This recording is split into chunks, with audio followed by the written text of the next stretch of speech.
안녕하세요. 1원을 맡은 우승미 집사입니다. 전 이번 한 주간 주님을 생각하는 그런 고난 주간이긴 했지만 저에게도 고난 주간이었습니다. 대단한 묵상을 나누는 것도 아닌데 1원을 묵상하고 나눠야 한다는 그런 부담감에 한 주간 동안 편하지 않은 그런 한 주간이었습니다. 하지만 은혜의 시간이기도 했습니다.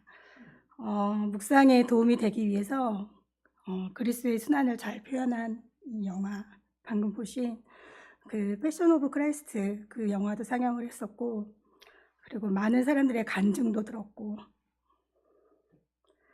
그리고 찬양도 찾아서 듣고 말씀도 많이 읽고 예, 참 그런 한 주간 동안 너무 많은 은혜의 시간을 보내게 됐어요. 자, 오늘 그 가상치러운 오늘의 본문은 1원. 아버지 저들을 사하여 주옵소서. 자기들이 하는 것을 알지 못함이니이다. 누가복음 23장 34절 말씀입니다. 여러분은 이 영상 보시고 어떤 마음이 드셨어요? 전 예전에 이 영화를 봤을 때 그리스도의 순환을 정말 잘 표현했다. 뭐 이렇게 생각을 했었거든요. 근데 이번에 다시 이 영화를 봤을 때에는 하나님의 시각으로도 한번 봐봤고, 또 예수님의 입장에서도 한번 보게 되었고, 그리고 저의 시각으로 보았을 때 왜 저렇게까지? 라는 그런 질문도 좀 해보았거든요. 근데 결론은 이거였어요. 요한복음 3장 16절 하나님의 사랑. 하나님이 세상을 이처럼 사랑하사 독생자를 주셨으니 이는 그를 믿는 자마다 멸망하지 않고 영생을 얻게 하려 하심이라. 본문 그대로 저 시대에 주님께서 십자가에 못 박혀 돌아가실 때에 그들은 정말 자기들이 하는 것을 몰랐어요. 주님께서 그들의 모든 죄를 위해 희생하시며 용서해 주시고 또 받은 그 은혜가 무엇인지 그들은 몰랐습니다. 지금 우리는 말씀을 통해 많은 정보와 또 매체를 통해 알고 있습니다. 하나님께서 그들을 또한 우리를, 아니 나를 얼마나 사랑하시는지 여러분 느껴지십니까? 공감하세요? 저를 위해 십자가에 못 박혀 돌아가신 예수님을. 하지만 그렇게 느끼지 못하신 분이 계시다면 이렇게 한번 신앙 고백을 했으면 좋겠습니다. 늘 우리가 신앙 고백을 하죠. 주는 그리스도시요 살아계신 하나님의 아들이십니다. 그냥 믿으십시오. 그리고 입으로 시인하십시오. 이해하려고 하지 말고, 그래도 자꾸 또 의심이 든다 이러면, 그리고 공감이 안 된다면 말씀을 읽고 하나님의 사랑을 조금씩 조금씩 알아가시기를 바랍니다. 그러다 보면 언젠간 인격적인 하나님을 만나지 않을까요? 주님, 나의 삶을 주님께 모두 드릴 수 있는 나를 소망하며 늘 말씀 가운데 거하게 하여 주옵소서. 이상입니다.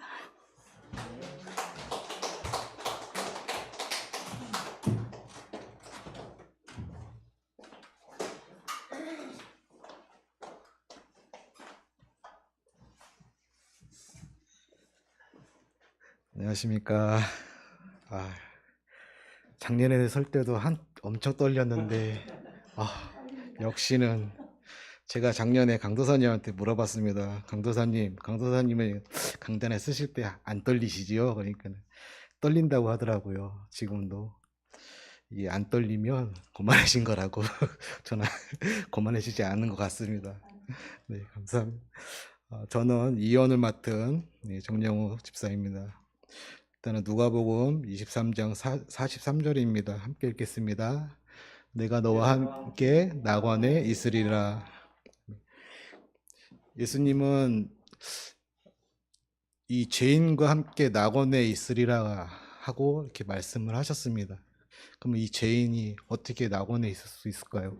그 6시간 안에 무슨 일이 있었을까요? 죄인 2명이 있었습니다. 그 밑에 군사들도 있었습니다. 예수님을 조롱하고 비방하고 욕하고 때리고 침뱉고 그러고 있는 이 죄인들이 그 한 명이 어떻게 그 6시간 안에 구원을 받을 수 있었을까요? 근데 우리는 알고 있는 게 이 죄인들을 우편과 좌편에 있는 한 죄인만 구원을 받았고 또 한 사람은 그 예수님을 방어하고 막 그렇다고 저희는 배웠습니다. 그런데요, 마태복음이나 마가복음에 이제 성경을 읽어보면 두 죄인도 함께 예수님을 욕하였다고 하였습니다. 그런데 어떻게 이 죄인이 구원을 받을 수 있을까요? 예수님께서 이 죄인이 예수님께 구원을 할 때 예수님은 그 전에 기도를 하였습니다. 저들을 용서하여 주시옵소서. 저들이 하는 행동을 알지 못합니다. 라고 했을 때 그 한 명의 죄인은 그 음성을 들었습니다. 들었기 때문에 이 죄인이 예수님한테 작은 소원을 하나 말합니다. 주님의 나라에 갔을 때 저를 기억해 달라고 그랬습니다.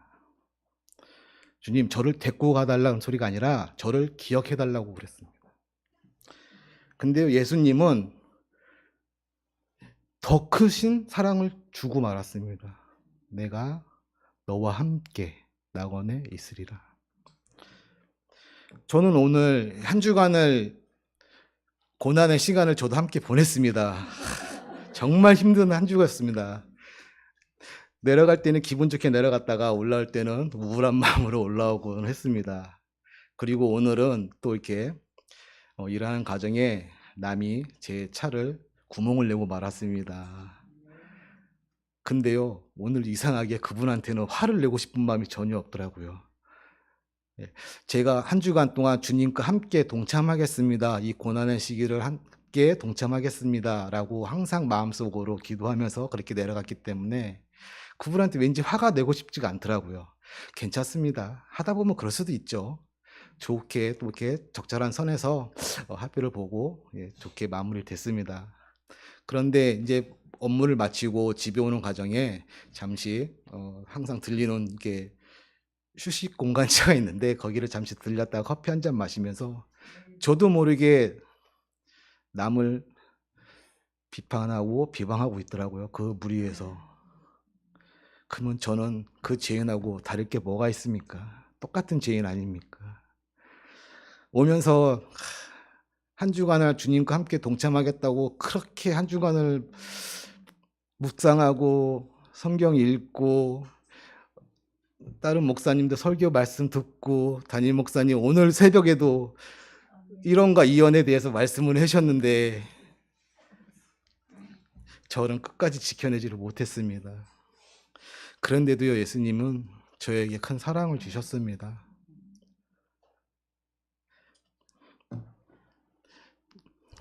이 죄인이 나 같은 죄인을 뭔가 다를 거라고 하나도 없을 거라고 저는 생각합니다.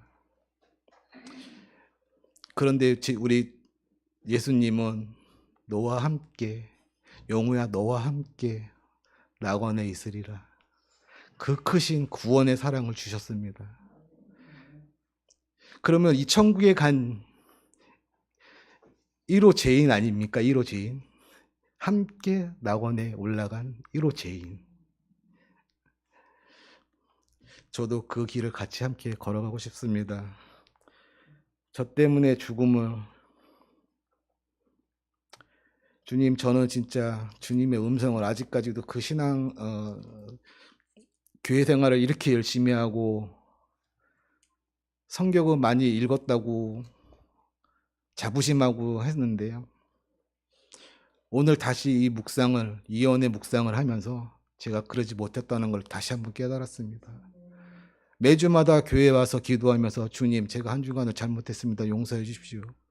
하고 그렇게 회개를 하고 나가는데 저 문 밖만 나가면 일상생활 사람들과 어떻게 동일하게 한 사람을 비방하고 있었습니다. 그럼에도 우리 주님은요, 저를 끝까지 붙잡아 주시고요. 어느 길로 빠지지 않게끔 꼭 십자가를 붙들게끔 해주시는 우리 주님.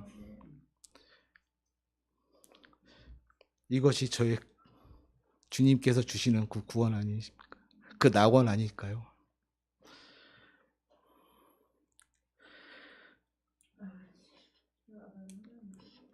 저는 이 시간 다시 한번 주님의 십자가를 붙들겠습니다.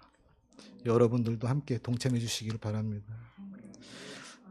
마지막으로 성경 말씀이 하나 있습니다. 그거 읽고 내려가겠습니다. 갈라디아서 2장 20절 말씀입니다. 함께 읽겠습니다. 내가 그리스도와 함께 십자가에 못 박혔나니 그런즉 이제는 내가 산 것도 아니요 오직 내 안에 그리스도께서 사신 것이라. 이제 내가 육체 가운데 사는 것은 나를 사랑하사 나를 위하여 자기 몸을 버리신 하나님의 아들 믿는 믿음 안에 사는 것이라.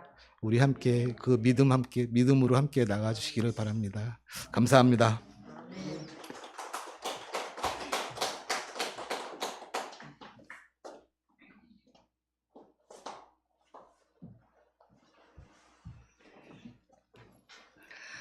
네, 안녕하세요. 정희재 집사입니다.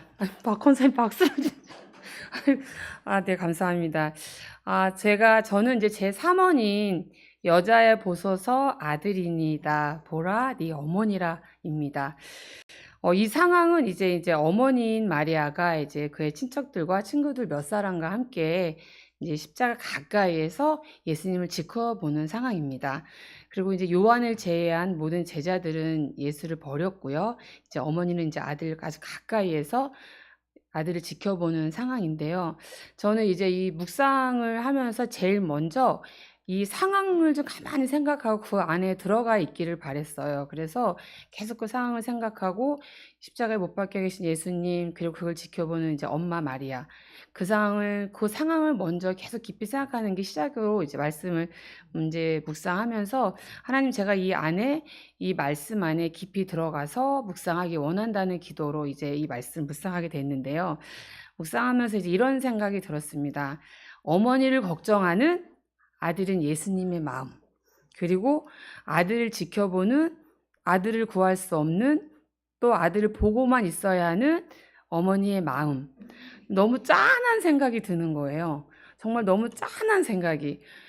그런데 이제 예수님께서는 이제 그 고통 속에서도 이제 마리아 곁에 있는 요한을 보셨고, 그 요한에게 어머니를 부탁하고 있는데요. 이제 이때 또 그런 생각이 드는 거죠. 그 부탁을 받는 요한은 마음이 어땠을까? 좋았을까? 아니면 감사했을까? 아니면 정말 영광이라고 생각했을까? 그런 생각이 문득 드니까 저는 나에게도 부모님이 계신데 만약에 주님께서 내 부모를 나에게 맡기셨다면 이렇게 생각하니까 전 잘못한 게 너무 많은 거예요. 하나님 나에게 부모님 맡기셨으면 진짜 잘 모셔야 되고 섬겨야 되고 사랑하고 기도해야 되는데 저는 엄마랑 잘 싸우고요. 그리고 이제 엄마하고 잘 부딪히기도 하고 야단도 치고, 야단이란 말은 좀 그런데 이제 엄마가 좀 힘드시면 같이 또 이렇게 이야기도 많이 해드리고 하는데 잘해드린 게 또 없는 것 같은 느낌이 들면서 또 약간의 그런 마음이 또 제 마음에 들더라고요. 그런데 이제 저는 이제 묵상 속에서 이제 어머니의 심정을 조금 더 생각해 보게 됐어요. 근데 예수님이 십자가에 달려 있고 이제 그 고통도, 그것을 보는 어머니의 고통도 정말 너무 컸을 거라고 생각을 하거든요.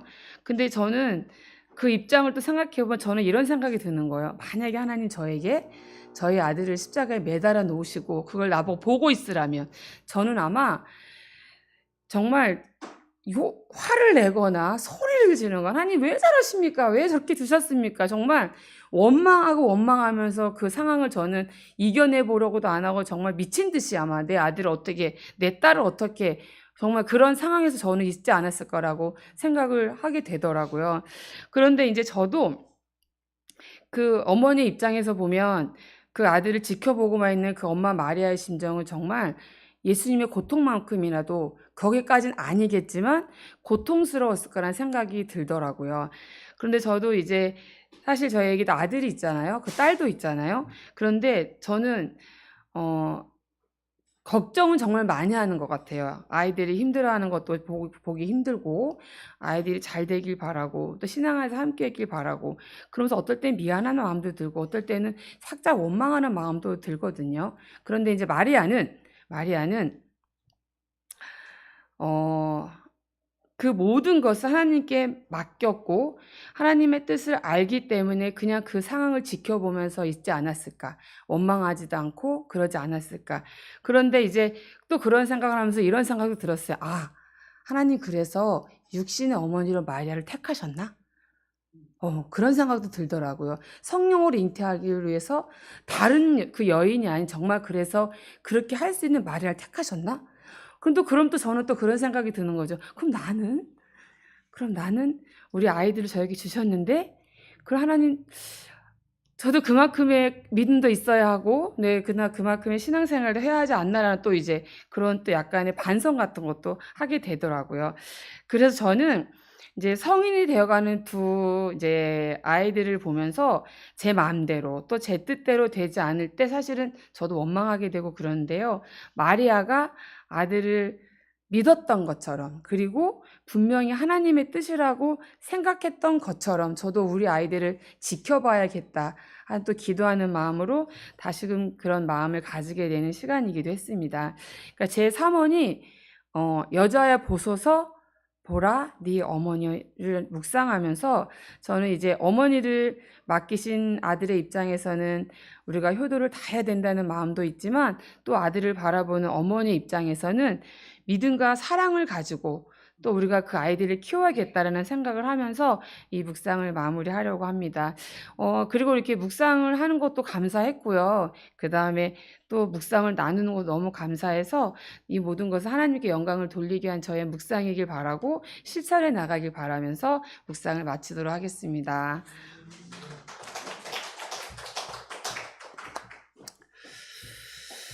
네, 저는 사언을 이번에 묵상을 했습니다.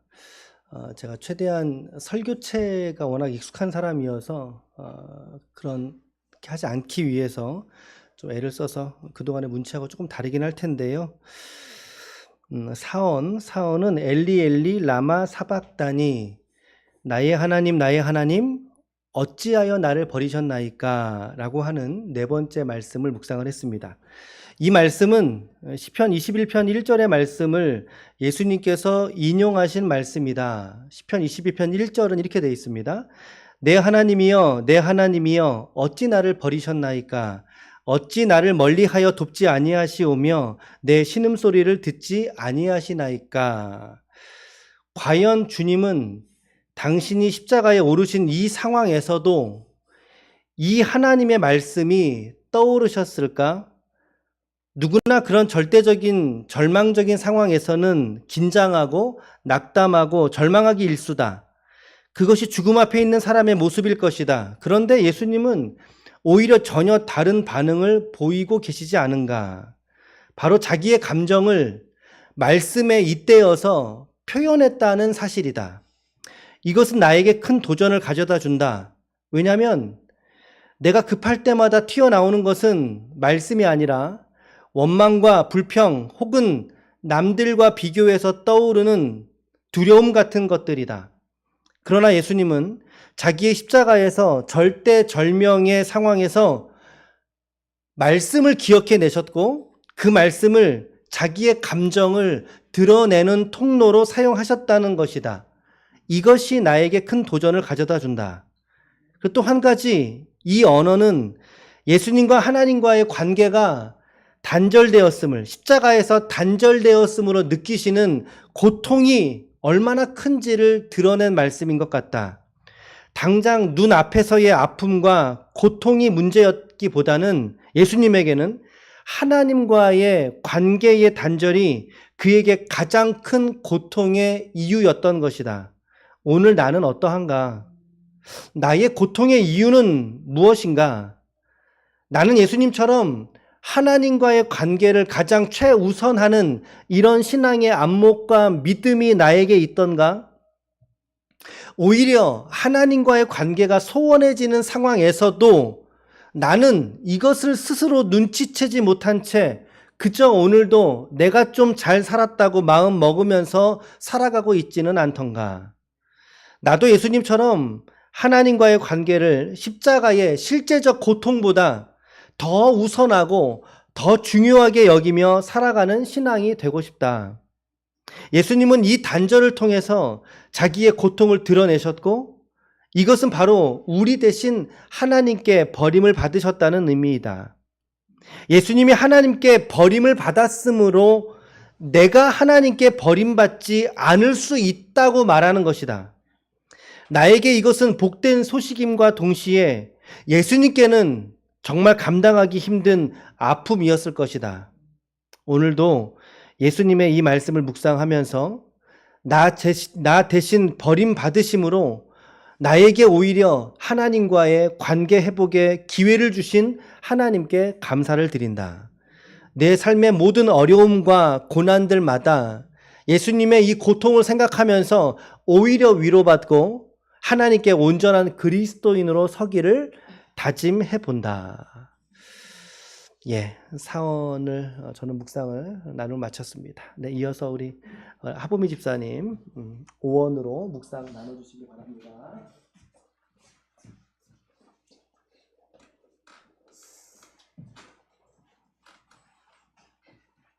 안녕하세요. 주여.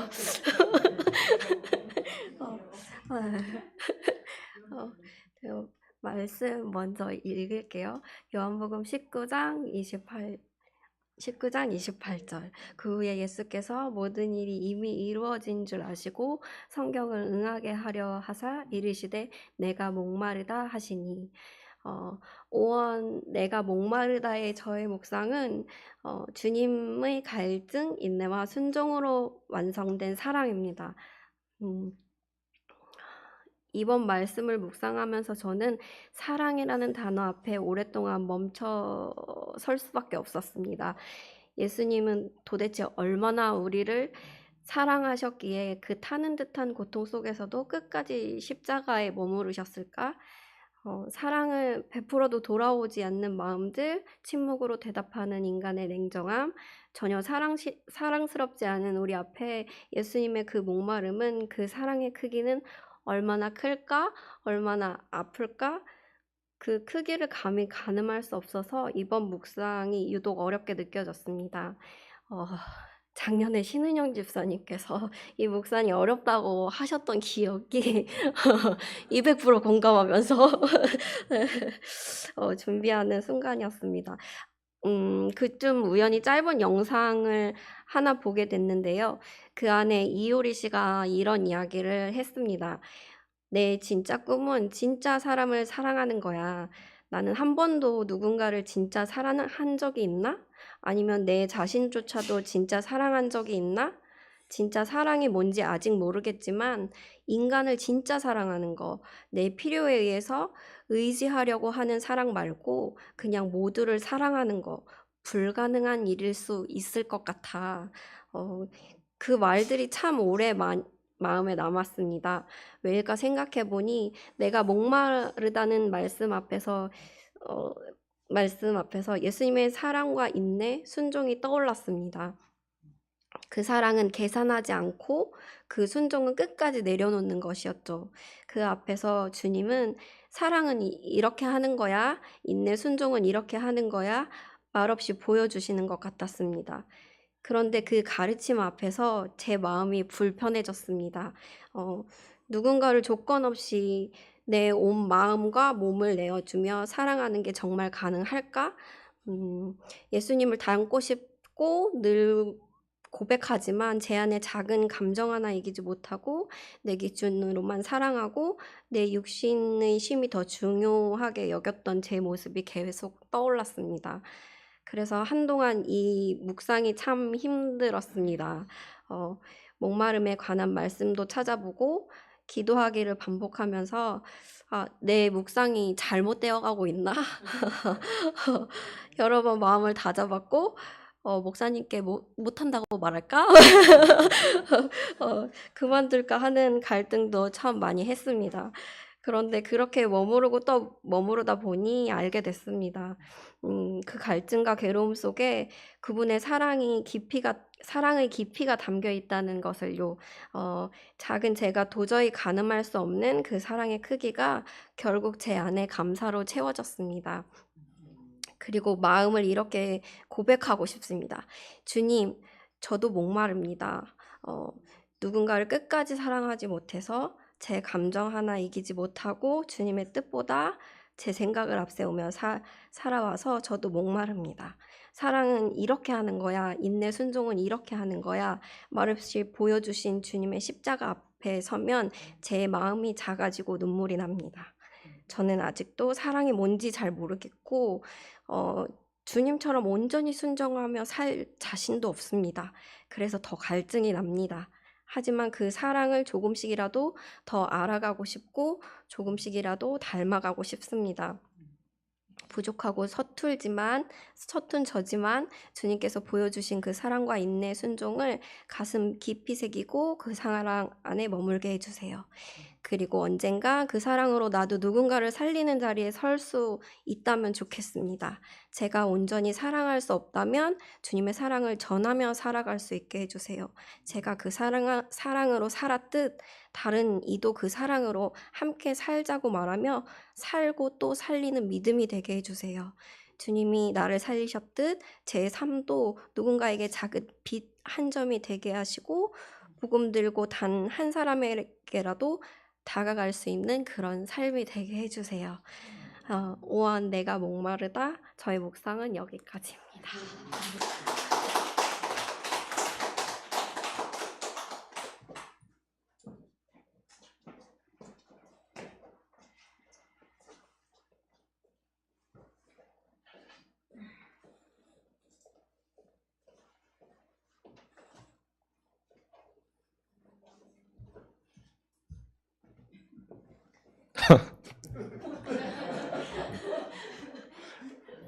굉장히 어색합니다. 지금 여기서 설교해야 될 것 같고 막.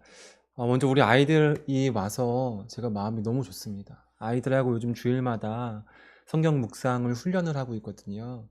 근데 이게 현장 지금 실습하고 있는 것 같아서 아이들이 묵상은 이렇게 하는 거다.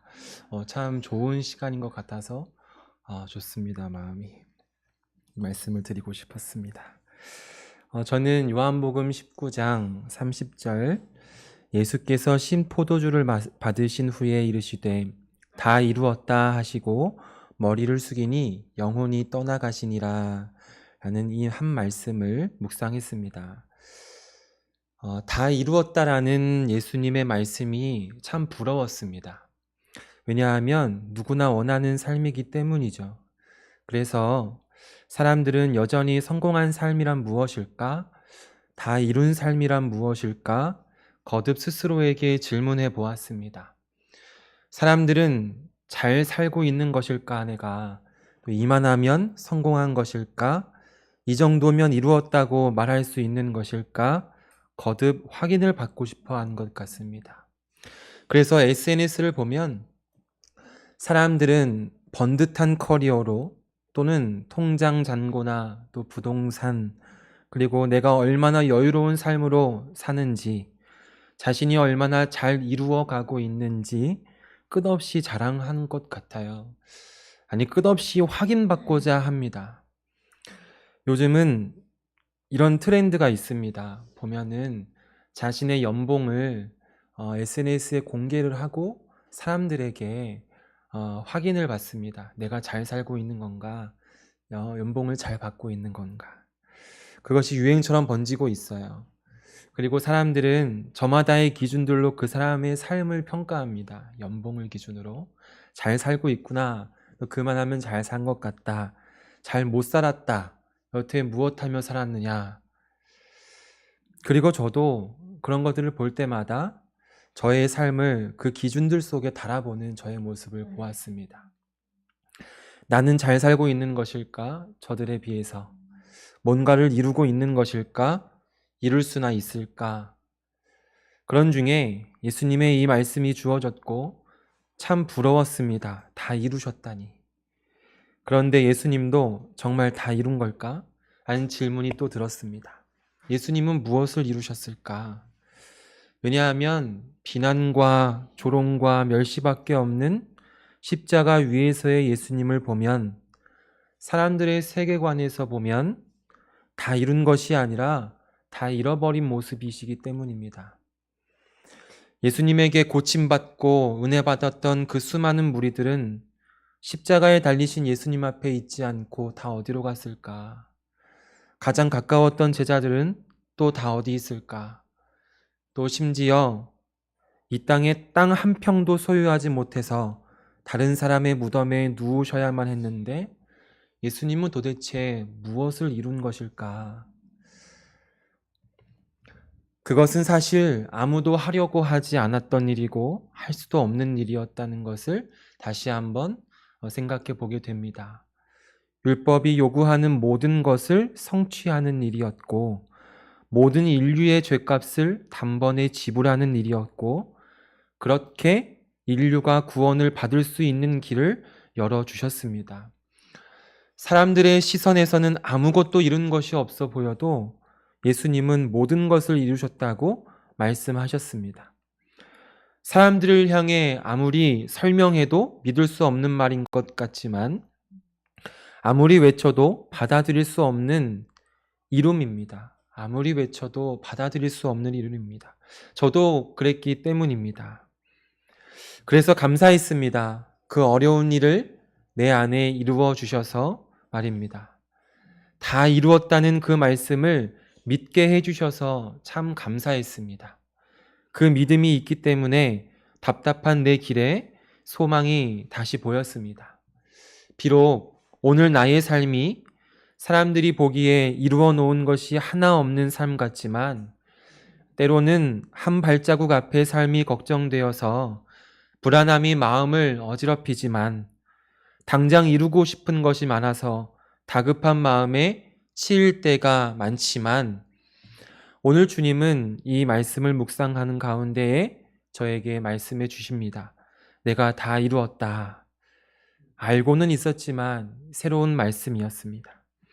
그래서 다짐해 봅니다. 나는 오늘도 주님이 다 이뤄놓으신 완성된 길 위를 걷고 있음을 기억하자.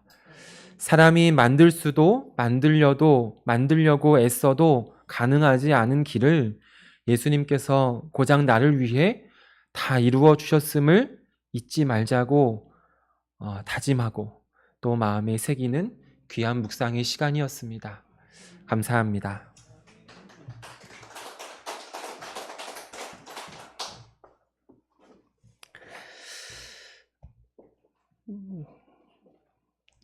내년에는 우리 학생들도 좀 그러면 시연아 아니야? 시연이가 지금 벌벌 떨고 있습니다.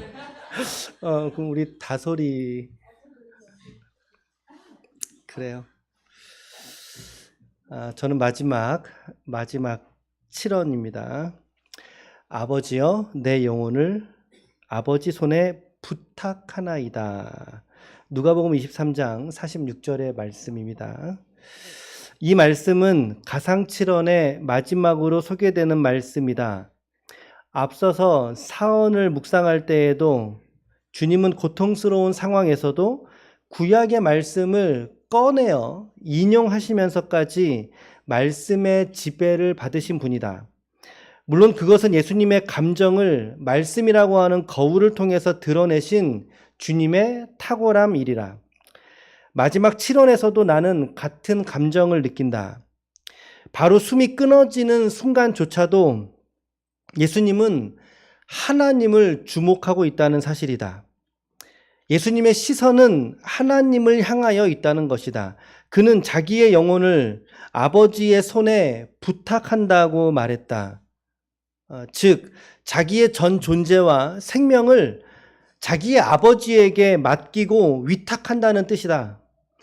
이것은 그분을 향한, 아버지를 향한 전적인 신뢰가 없이는 결코 불가능한 일일 것이다. 나는 내 자녀들에게 아직 그들의 삶을 온전히 위탁하지 못한다. 왜냐하면 아직은 미숙하기 때문이다. 그들을 사랑하지만 그러나 온전히 신뢰하지는 못한다. 왜냐하면 우리 모두가 서로 사람들이기 때문이다. 그런데 예수님은 그의 마지막 호흡이 끊어지는 순간까지도 하나님을 바라보셨고 하나님을 신뢰하였고 그 신뢰함의 증거로 자기의 생명을 하나님께 위탁했다. 이것이 신뢰의 힘이다. 오늘 나는 예수님처럼 과연 하나님을 신뢰하고 있는가? 나의 생명조차도 맡길 수 있을 정도로 그분을 신뢰하고 있는가? 의지하고 있는가? 말로는 그렇다라고 말할 것이다. 그러나 정작 내 삶에서 보이는 나의 모습은 사실은 신뢰와 의탁이라기보다는 무언가라도 내 힘으로 해보려고 애쓰는 모습에 더 안타깝게 보이는 요즘이다. 목회를 하면서 이 목회를 정말 하나님께 맡기고 있는가? 내 가정과 자녀를 정말 하나님께 위탁하고 있는가? 그런 측면에서 볼 때에 나는 정직하지 못하다고 볼 수가 있다. 무언가 해야 하고 책임져야 한다는 압박이 늘 내 안에 있기 때문이다. 사람으로서 마땅히 해야 될 책임을 감당하는 것은 귀한 일이다. 그러나 사실은 교회와 가정 모두가 나의 한계치를 벗어나 있다는 것을 나는 잘 알고 있다. 책임 의식은 있지만 그 책임이 나를 정죄하는 도구가 되지 않도록 기도해야 되겠다. 주님이 자신의 영혼을 아버지께 부탁했던 것처럼 나도 오늘 내 인생의 가장 중요한 두 가지를 하나님께 맡기려고 한다. 바로 교회와 그리고 가정이다. 예수님은 이 말씀을 하시고 숨지셨다. 그렇다면 나는 오늘 이 말을 하고 죽어야 될 것 같다. 주님, 제가 섬기는 이 교회와 가정을 향해서 예수님처럼 죽기를 원합니다. 죽음으로써 온전히 하나님께 맡기고 의탁하고 부탁을 드립니다. 그저 저를 도구로 사용하시되 무익한 종이 되게 하시고 교회와 가정에도 무익한 자가 되게 하셔서 교회가 더 온전해질 수 있도록 가정이 더 귀하게 세워질 수 있도록 그렇게 이름 없이 섬기는 사람이 되게 하여 주옵소서. 오늘 예수님의 마지막 말씀을 통해서 내가 죽고 공동체가 사는 일을 보기를 원합니다. 주여, 부디 저를 불쌍히 여겨 주시옵소서. 아멘. 이렇게 제 7원의 말씀의 묵상을 나누었습니다. 그래 여러분 7원까지 우리 6명 여섯 명의 말씀을 서로 좀 나누셨는데 여러분 이 가운데 어떤 것들이 좀 마음에 좀 와 닿으셨나요? 묵상은 자잘한 게 없어요. 잘하고 못하고가 아니에요. 그 말씀을 그 사람이 그렇게 반응하는 거예요. 결코 판단할 수 없습니다. 오늘 같이 나눌 7가지의 묵상 중에 단 어느 한 개라도 여러분들의 가슴을 후벼 파는 하나님의 음성으로 들렸을 수 있기를 축복합니다. 아멘, 아멘. 우리 이제 잠시 한번 우리 이제 기도할 거예요. 우리 말씀 기도회인데 한번 기도 제목을 제가 제안을 해드릴게요. 오늘 저도 뭐 3가지로 오늘 기도 3가지로 제안을 좀 해드리길 원하는데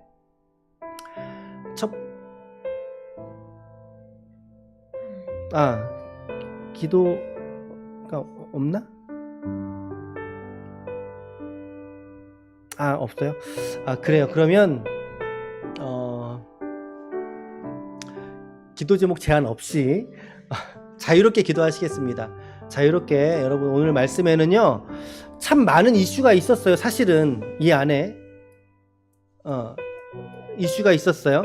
용서에 대한 묵상도 있었습니다. 그렇죠? 용서에 대한 묵상, 구원의 확신에 대한 묵상도 있었어요. 내가 오늘 너와 함께하리. 이거 얼마나 확신합니까? 이거 붙드셔야 되는 거예요. 예. 여자여 보소서. 가족과 공동체에 대한 사랑도 보여줬고요. 또 고통 속에서도 하나님을 부르잖아요. 예수님께 나의 하나님, 나의 하나님, 엘리 엘리 이러면서 부르시잖아요. 우리가 고통 중에 하나님을 부르고 있는지를 우리가 좀 볼 수 있고, 다 이루셨다. 주님의 구속사의 완성이지 않습니까? 예수님의 사명을 이루시기까지 순종하신 모습들. 마지막 7원에서는 전적인 신뢰와 평안한 위탁. 우리 시간 기도하실 때 앞에 기도는 참고만 하시고요. 여러분 편안하게 우리 한 4분 5분 55분까지 조금 시간을 좀 드릴 테니까 좀 편안하게, 그리고 주님을 좀 묵상하면서 또 이 기도들도 한번 좀 읽어보세요. 괜찮으니까 눈 뜨고 기도하셔도 되고 소리를 좀 내도 되고 안 내도 돼요. 예. 마음이 성령께서 여러분들에게 감동 주시는 대로 이 시간 한번 우리 7마디의 말씀을 붙들고 하나님께 이 시간 기도하는 시간 잠시 갖겠습니다. 통성으로 우리 기도합시다. 주님 감사합니다.